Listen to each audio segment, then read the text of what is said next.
Hey, how are you guys doing today? Today we're going to take a look at the Sony 18-105 as it performs on the A6500. And we're also going to compare it to the kit lens for several of the other Alpha series cameras. We're going to see how it compares to this lens here. First off, I want to address the size here. This lens is significantly bigger than the 16-50 here. However, it is not overly huge. It actually balances quite nicely in the hand. Doesn't feel like you're holding something that's too nose heavy. It doesn't really pull you down. It's actually significantly lighter than I initially thought it would be when I pulled it out of the box. I was actually quite surprised at how balanced it felt. So first up, we're going to do just a few image quality tests. We're going to take some pictures and see how well it renders the image in the center and in the corners, and then we'll put the kit lens on to see how that one performs. So I'm actually going to put this big tree here right in the center of the image. It gives me a good idea of the sharpness at that distance, and we're going to make sure we're zoomed all the way out to 18 millimeters, and we're going to start back at f4. We're going to set the focusing to be right on that tree, and we'll just take one single shot, which I am going to use a remote control for, just to take any variable out of the question. f5.6, f8, and then f11.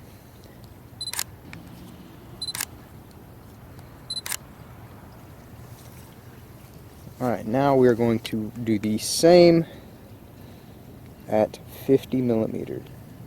So we're going to take this at f11, f8,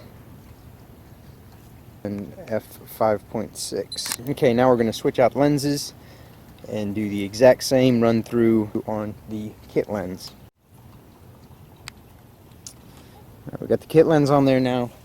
Now, make note that this lens doesn't come as a kit for the A6500. It only comes as a kit for the A5000 series and 6000 up to the 6300. After that, you'll have to buy just the body alone and then get the lens separately. So we're going to run this through at f4, that way it matches, and we're going to zoom in, make sure we're at 18 millimeters there, and we're going to take the same exact shots.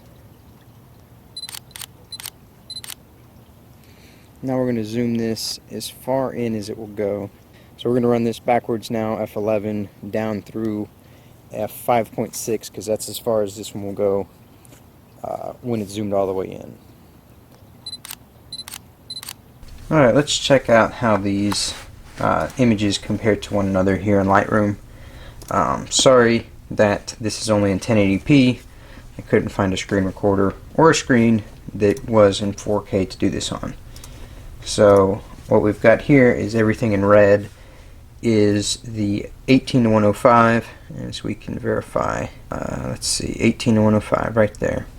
Everything in green is the 16-50. As you see here, we're at 18 millimeters on the 16-50 and 50 millimeters allegedly on the 16-50, and up here we're at 18 millimeters on the 18-105, and we're at 49 millimeters. So I came close, but not quite.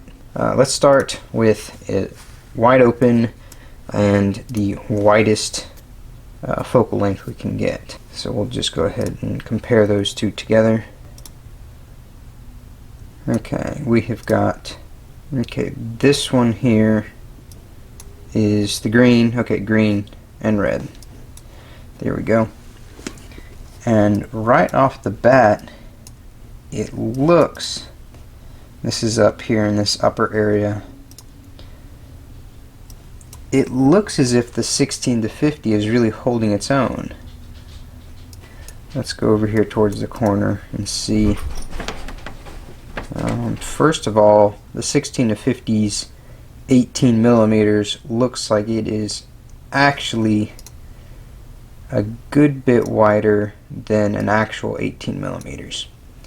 I don't know why this is, but you can see that it's got this extra space down here, and up here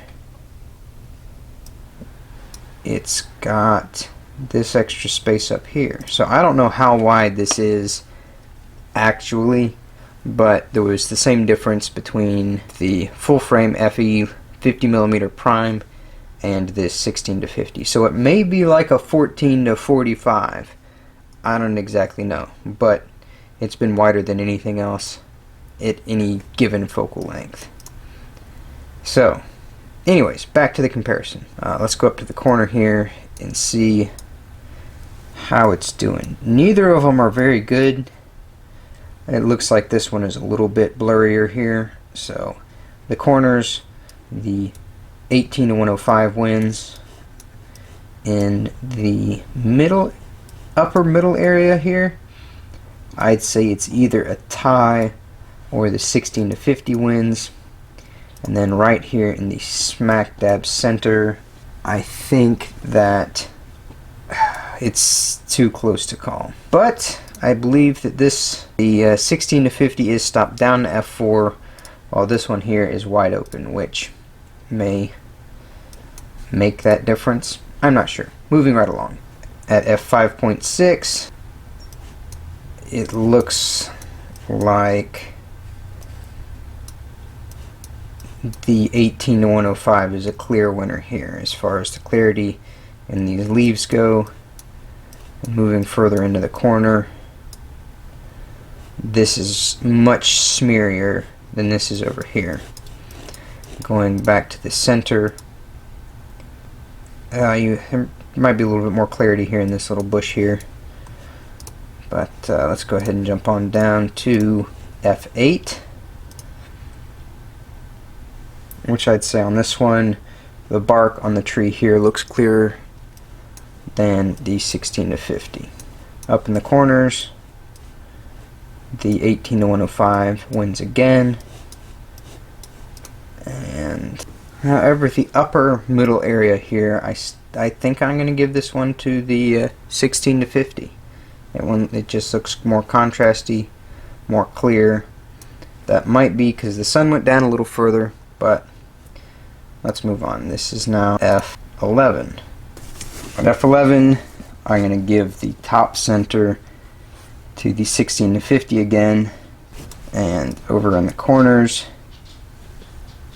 we seem to have developed some chromatic aberrations there. However, it is sharper still. This is very, very blurry in the corners. Let's check out the middle, and I think that I'm going to give this one to the 18 to 105, but I can see a little bit of fringing here where there's no fringing here. Definitely closer than I thought it was going to be. So let's jump to 50 millimeters. This is starting at f11 and going backwards. It's definitely sharper on the 18 to 105 compared to the 16 to 50. If we go to the upper right hand corner of the image, there's some green fringing up here. It doesn't look like there's any fringing on this side here, but it is sharper on this one. And I think, let's check this zoom range again. So this is at 49 millimeters over here, and over here this one is at 50 millimeters. But you see the crack running along the street here? This completely ends back here before it dives down right there. And then at the top we have got this branch here, which goes up and then curves right there like that. This one goes up and gets cut off before it even makes the bend. So in order to make these match, we would have to take off quite a bit on the top and the bottom. And let's look at the sides. We can't even see this branch here. This gets cut off all the way back here. We can't see any of those trees at a true 50 millimeter. And now over here That's interesting. If we were to, we would need to crop this one here into about there to get it to match. Let's compare those again and see what we've got. They're switched. Okay, that's back how it was. So that's closer, but still I would need to crop it a little bit more even. That's pretty significant for it claiming to be a 50mm lens. That's at least a couple millimeters off, if not more than that. Anyways, back to the comparison. Let's jump down to f8. This is at f8. Zoom in here in the middle. It's definitely sharper on the 18-105. There's more details in the shutters at the back there. There's more contrast in the bark. Up in the corner, there isn't any color fringing like there was in the previous one, and it is still significantly sharper. Look at the bark on this tree here compared to this here.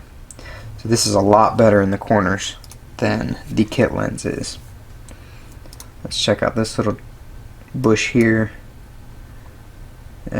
Pretty similar. However, look at the contrast and the sharpness right here in this wrinkle. It's a lot better on the 18-105. f5.6 and see what the difference is here. Now that we're on the flip side of things, the 16-50 is wide open, and this and the 18-105 it gets to be stopped down one. Look at the bark on this tree back here. It's almost completely blurred out. You almost can't make it out at all. And let's go all the way into the corners. This is unbelievably blurry. That's pretty remarkable. And again, look at the bark here. Let's jump out and jump into the middle of the image. And this is extremely soft, while this one here is actually very, very sharp. Here's the wrinkles and the contrast on the little tarp fence there, as well as the sharpness and just the haziness of this one over here on the curb.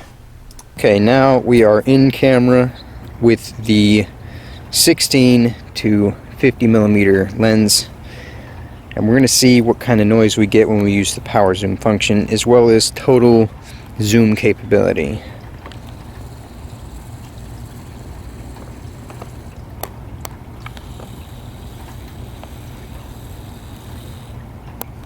Now we're in camera again, this time with the 18-105.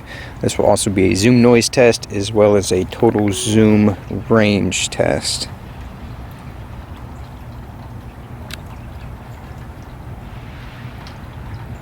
I think this one actually is smoother as well. I think if you look closely at the 16-50, you'll notice it kind of has a jank and a shake at the end of it.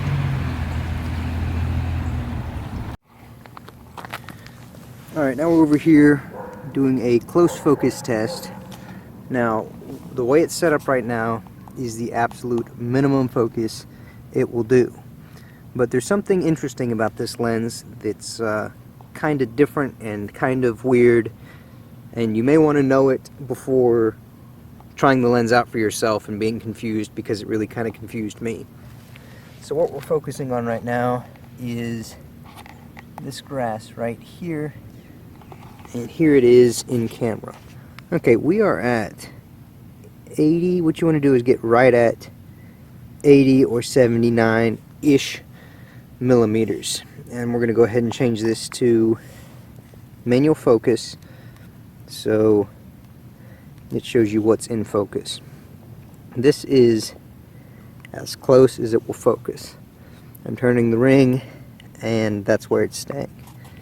But the tricky part is that as soon as you zoom in any further, that's now 90 millimeters, the minimum focus is now way behind the subject there. We can't get even a little bit of the grass in focus. I'm going to go ahead and switch to inside the camera now so you guys can see it happen in full resolution. So back out to 18, taking it in to, that's 80 millimeters right there. As soon as I go any further, watch it kick out to a further focus distance. See, we're now at 83. We went from 80 to 83 and it kicked the minimum focus back. If we go in any more, that's at 86, and now nothing's in focus. Some of the snow might be, but if we kick it in a little bit further, that's 90. That is the minimum focus distance for 90 millimeters. So that's kind of an interesting fact. If we zoom in the rest of the way to 105, none of it will be in focus.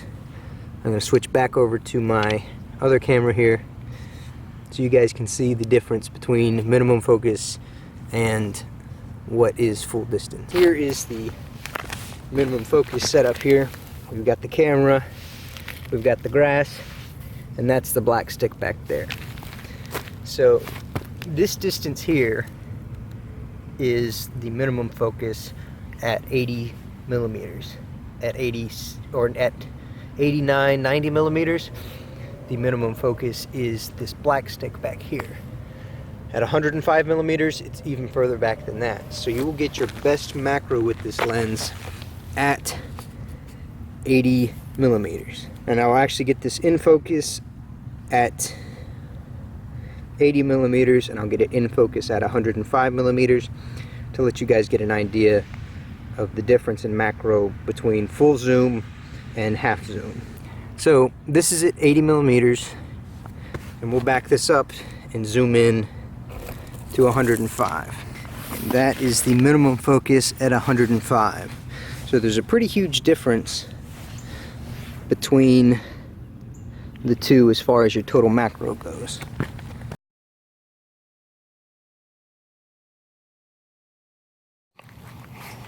Here is the minimum focus at 105. There's the grass, there's the camera. Before, it was just over a handspan away. Now, it's probably 4 or 5. Next, I'm going to take the camera and put it on this little tripod I've got here and do some handheld shots to let you guys see how the stabilization works with this lens. Alright, this is handheld shooting, walking with the camera on a little tripod with the 18-105 lens on there. We're zoomed all the way out to 18 millimeters just because any further in gets pretty crazy. We're back in autofocus now, so I don't have to worry about that.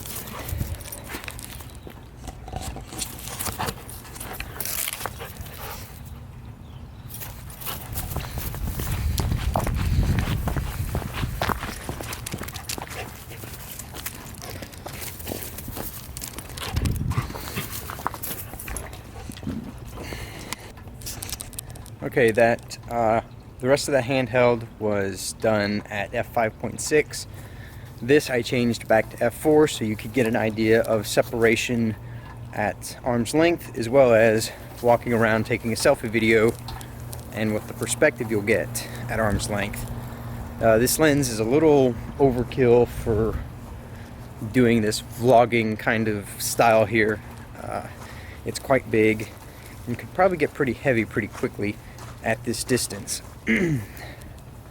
That's just to let you guys know how that works, how this angle looks, how the separation between me and the background is, as well as if the autofocus stays locked on to me. Speaking of autofocus, let's do a couple of autofocus tests as far as speed goes. We'll go from a far distance back to as close as possible and see what that transition time is. Just put it in picture mode here, the aperture priority, and with autofocus single shot, and see how quickly it will focus and then take a picture.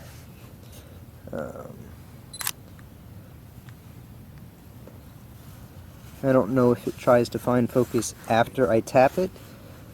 It doesn't seem to be doing anything. I don't know if you guys can see the little bracket there, but if I push the button, it grabbed the focus and then took the picture almost immediately.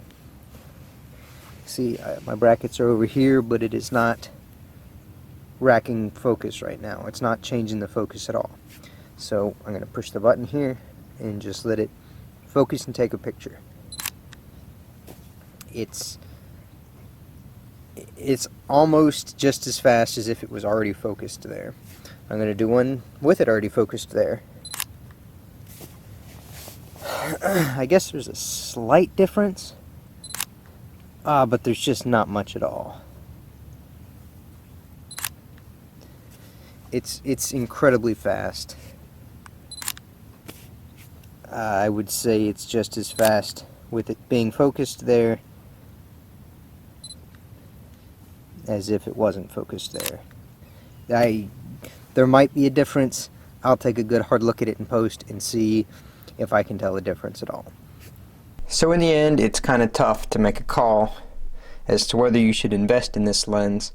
It could definitely replace the 16-50, and it is a step up in most regards. If you've got the money, I would say go ahead and get it. But if you're on the fence about it, I'd say hold off, maybe look at your other options. But this one is a very good one for the Sony E-mount system. Thanks for watching my video. I hope you found it helpful and informative. Give me a like down below, maybe a comment or two, and we'll see you in the next one.